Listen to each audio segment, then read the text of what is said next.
Bro, dapat di mo na mention yung field goals nun. Dami ko pa ng field goals nun.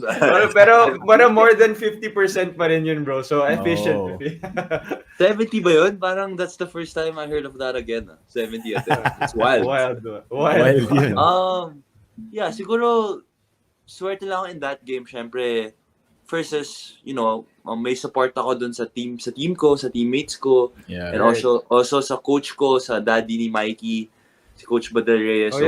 Until now, sobrang grateful ako for what he did to me during my high school days. Like, he really paved the way for me to have that confidence going to college. So, pagpasok ko ng college, grabe talaga yung confidence ko, partly because of Coach Badal Reyes. And of course, syempre, kasi during that year, I was part of the